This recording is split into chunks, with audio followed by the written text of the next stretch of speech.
माता की वंदे वंदे।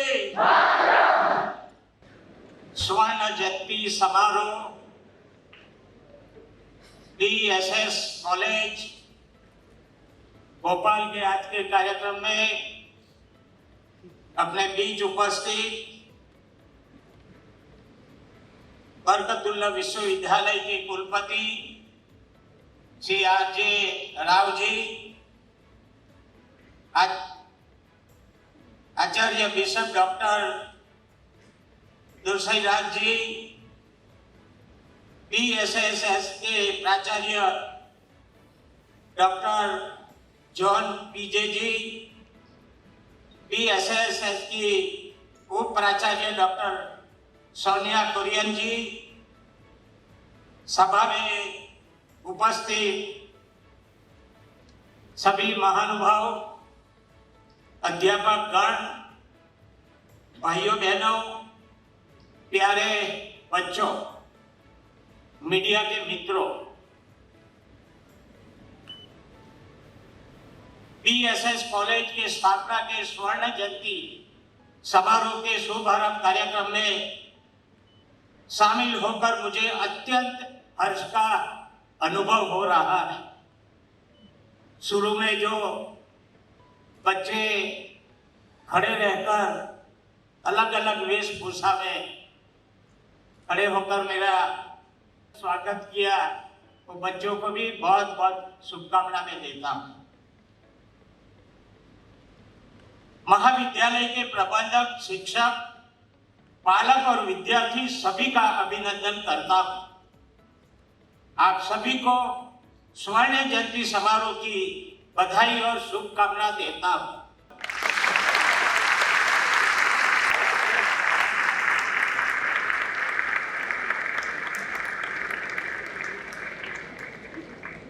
शैक्षणिक संस्था के 50 वर्षों की यात्रा अतीत के अवलोकन द्वारा भविष्य की दिशा तय करने का अवसर होता है। महाविद्यालय आने वाले दिनों में शिक्षा को और अधिक समाज उपयोगी बनाने और गुणवत्ता उन्नयन के प्रयास को नई गति और ऊर्जा देगा। विद्यार्थियों में मूल्यों, मानकों एवं उत्तरदायित्वों की गंभीरता के भाव भरकर उन्हें समाज राष्ट्र के सेवा के लिए संकल्पित करेगा। मेरा मानना है कि स्वर्ण जयंती समारोह में छात्र छात्राओं को अपने देश की संस्कृति और कला से रूबरू कराने के प्रयास भी किए जाने चाहिए। हमारा देश इस वर्ष आजादी का अमृत महोत्सव मना रहा है। हमें जो आजादी मिली है वह असंख्य शहादतों, संघर्ष और त्याग से मिली है। अभी जो अमृत महोत्सव चल रहा है, उनके बारे में एक समिति बनी हुई प्राइम मिनिस्टर के पद पर है था। अभी दूसरी मीटिंग 1 महीने पहले गई। कई देश के प्रबुद्ध लोग इस समिति में उनको समाया गया और हर समिति में उनका कोई न कोई विचार प्रकट करने का भी मौका उनमें मिलता है। मेरे लिए तो पहली मीटिंग थी, मगर मैंने देखा कि अमृत महोत्सव के जो अभी चल रहा है, कई जगह पर कार्यक्रम चल रहा है। ये सभी जो छात्र छात्राओं बैठे हैं, जो स्वतंत्रता सेना संग्राम था, उसमें ये देश के लिए ऐसा कहा जाता था कि ये भारत भूमि इतनी समृद्ध थी कि बोला जाता था कि ये तो दूध दही की नदियां बहती थी। यानी पानी की जगह दूध दही जाता था ऐसा नहीं, मगर इतने समृद्ध थे यहाँ के लोग। यहाँ राणा संग जैसे योद्धा 4 दिन ऊपर से सर कट गया था तो भी रण मैदान में लड़ते रहे थे। तक्षशिला और नालंदा जैसी विद्यापीठ यहाँ थी, बाहर से लोग यहाँ ज्ञान के लेने, विद्या के लिए आते थे। आज जाते हैं अमेरिका, जाते हैं कनाडा, जाते हैं न्यूजीलैंड, जाते हैं। एक समय ऐसा था यहाँ लोग पढ़ने के लिए बच्चे आते थे। ऐसा देश स्वतंत्र था क्योंकि अंदर अंदर की लड़ाई, अंदर अंदर ईर्ष्या, इसलिए अपने स्वतंत्र, नहीं तो अंग्रेज तो यहाँ आए थे व्यापार करने के लिए, मगर देख लिया अंदर अंदर सब गड़बड़ी, उसमें सोच लिया और अंग्रेजों ने 100 साल राज किया।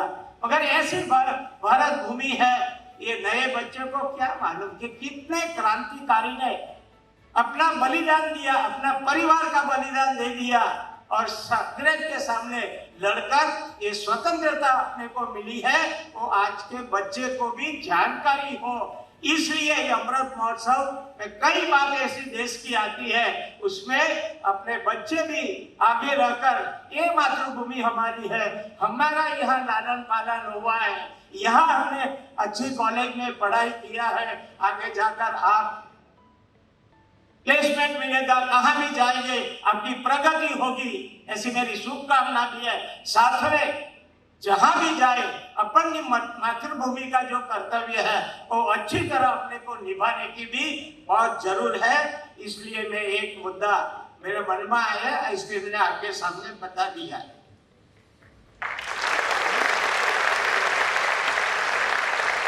जब आजादी के 100 साल हो तब हमारा देश जगत गुरु के रूप में प्रतिष्ठित हो, इसके लिए समावेशी समाज निर्माण प्रयासों को मजबूती दिया जाना जरूरी है, क्योंकि किसी एक व्यक्ति वर्ग की प्रगति से राष्ट्र का विकास नहीं हो सकता है। प्रधानमंत्री श्री नरेंद्र मोदी जी ने नए भारत के निर्माण में युवाओं के लिए अनंत संभावनाओं के अवसर उपलब्ध कराए हैं। युवाओं से अनुरोध है कि वसुधैव कुटुंब के भाव से राष्ट्र समाज के निर्माण में सहभागिता करें।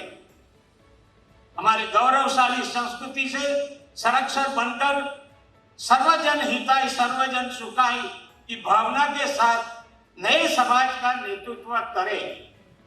याद रखें, समर्थ, सशक्त और समृद्ध देश के लिए सबका विकास सबके साथ विश्वास और प्रयासों से होना जरूरी है। मेरी कामना है कि आप सभी जीवन के जिस क्षेत्र में जाए नए आयाम स्थापित करें, देश प्रदेश के निर्माण में अपना सर्वश्रेष्ठ योगदान दे। अपने व्यवहार और कार्यों से महाविद्यालय, परिवार, समाज और देश प्रदेश का नाम रोशन करेंगे।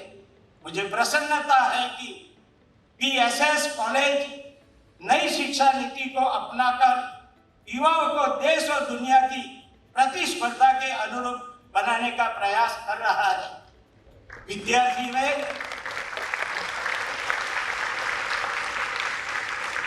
विद्यार्थी में उद्यमिता और नेतृत्व के गुणों को विकसित कर नवाचारों के लिए प्रेरित कर रहा है। लेकिन जीवन में सफलता के लिए ज्ञान के साथ संवेदनशीलता की भी बहुत जरूर है। भौतिक सुखों की प्राप्ति के अनेक साधन हो सकते हैं, लेकिन आत्मा का संतोष और आत्मिक शांति प्राप्त करने का सबसे प्रभावी तरीका जरूरतमंद की सेवा।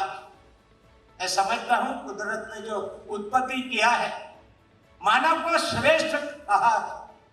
मानव जैसा किसी ने भी वाचा प्रभु ने नहीं दी। संवेदना सब में दी है मगर वाचा नहीं दी है। सिर्फ मानव को वाचा दी है। मनुष्य को ऐसा सोचना चाहिए, बच्चे को ऐसा सोचना चाहिए कि हमको एक बार जो मनुष्य का अवतार मिला है, हमारे खुशी के लिए तो है ही, हमारे परिवार की खुशी के लिए भी है, मगर समाज के पर कर्तव्य हमारा होना चाहिए। जो बिछड़ा हुआ समाज है उसकी सेवा के लिए भी हमारा जीवन कैसे बीते वो भी बहुत जरूरी है। आशा करता हूं कि महाविद्यालय छात्र छात्राओं को समाज में अच्छे नागरिक के रूप में पहचान बनाने के लिए अनुशासन और संस्कारों के साथ स्वावलंबन के द्वारा आत्मनिर्भर भारत निर्माण को प्रेरित करेगा। महाविद्यालय अपनी गौरवशाली परंपराओं का संरक्षण करते हुए छात्र कल्याण और सामाजिक संस्कारों की नई प्रतिभा बनाने में सफल होगा। मैं एक बार पुनः महाविद्यालय को भी और आप सभी को भी बहुत बहुत बधाई देते हुए आभार व्यक्त करता हूँ। आभार। भारत माता की जय।